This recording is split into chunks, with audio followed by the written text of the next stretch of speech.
que aceptar ser representante de un partido corrupto. Yo tenía alguna pregunta en ese sentido, te lo diría, ¿cuál es la estrategia que tiene José Antonio Meade como candidato? Por lo que todos sabemos, la marca del PRI es probablemente una marca que ha sufrido. Mira, no hay partidos corruptos, hay políticos corruptos. Y yo creo que eso vale la pena distinguirlo.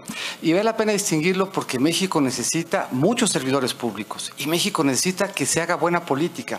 Y México necesita que los malos políticos, del partido que fuera, estén enfrentando sus consecuencias y que estén en la cárcel. Eso es lo que hemos planteado. Y lo hemos planteado además desde la tranquilidad de haber servido por años sin haber en toda mi trayectoria de estar involucrado en ningún escándalo. Pero a México no le sirven las etiquetas en términos de partidos buenos o malos. Le sirven no las etiquetas, sino el deslinde de responsabilidades de políticos honestos y políticos que no lo son. Yo soy un político honesto y en mi trayectoria he conocido muchos. Con ellos he hecho equipo, con ellos haré equipo hacia adelante y voy a insistir en toda esta campaña en que vale la pena reivindicar al servicio público y que vale la pena reivindicar, y ustedes conocen a muchos servidores públicos de los que estoy seguro se sienten orgullosos, de los que estoy seguro pueden compartir una mesa, de los que estoy seguro pueden presentar en casa sabiendo que en casa están invitando a una gente que fue honesta. Aquí en el auditorio hay gente que se ha destacado en el servicio público por su honorabilidad. De esos necesitamos más. Y los que no sean de esos, los necesitamos fuera del gobierno. Siendo candidato del PRI, ¿cómo propone dar seguimiento a las denuncias de corrupción contra algunos funcionarios del partido que han formado parte de la actual administración? Y otra en el sentido que dice, ¿cómo quitarse la losa de corrupción que todos conocemos?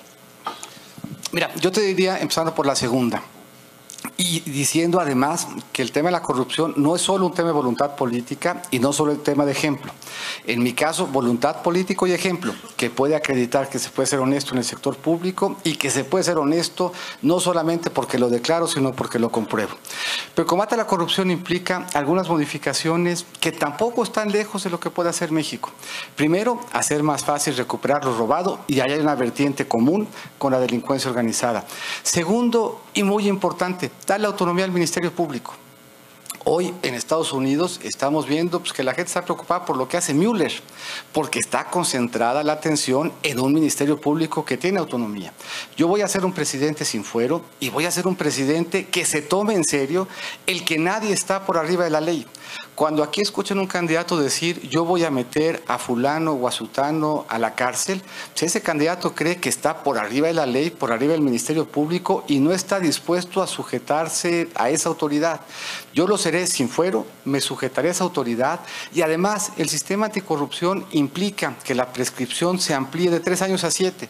Eso quiere decir que un Ministerio Público autónomo podrá llamar a rendir cuentas al que fuera, empezando cuando sea presidente por yo mero. Muy bien. Pregunta a la gente también, ¿qué piensas, candidato, de la gestión de Enrique Peña Nieto? Me parece que fue un presidente transformador. Si uno revisa la agenda que tenía el país hace muchos años, era una agenda con grandes rezagos, con grandes pendientes.